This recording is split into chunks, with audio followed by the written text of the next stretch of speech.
Leading the Whitewater Valley into the future of how you get news. The best coverage in the Whitewater Valley from the best news source. Kicks 96 and WHON Video News with Jeff Lane.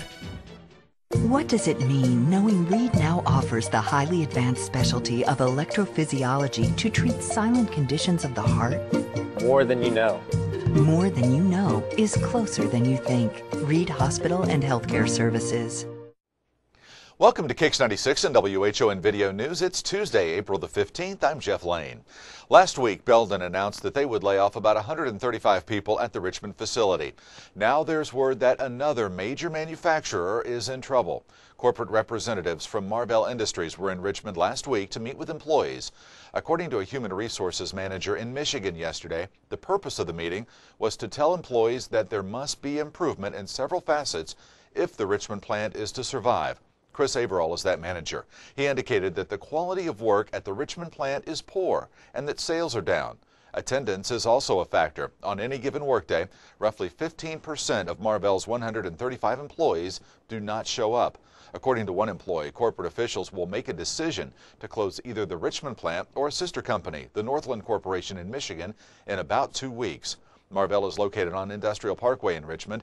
They manufacture refrigerators, freezers, and ice machines. A pretrial conference was held yesterday in the case of James McFarland. McFarland is accused of murdering Aaron Stanley of Centerville last September. Yesterday, a continuance was granted that will put off McFarland's trial. The trial was supposed to have taken place next month. The continuance will move it back at least a few more months.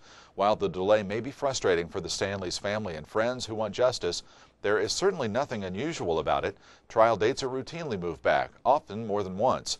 McFarland remains in the Wayne County Jail without bond today. Circuit Court Judge David Colger has not ruled on a motion to set bail for McFarland.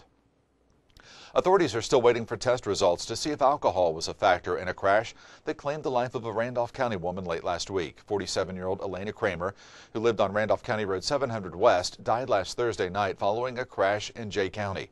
Authorities say that Kramer ran a stop sign at the intersection of two country roads and collided with a pickup truck. There was an odor of alcohol at the scene.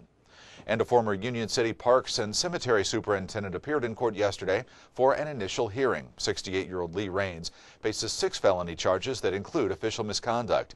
Raines is accused of assigning Union City employees to close 3 graves at a privately owned cemetery and then pocketing the $900 that a funeral home paid for the work. Yesterday, he received an October trial date. Raines is currently free on bond. He was fired from his job with Union City earlier this year. This has been Kicks 96 and WHON Video News. I'm Jeff Lane. Have a great day. Leading the Whitewater Valley into the future of how you get news. The best coverage in the Whitewater Valley from the best news source. Kicks 96 and WHON Video News with Jeff Lane.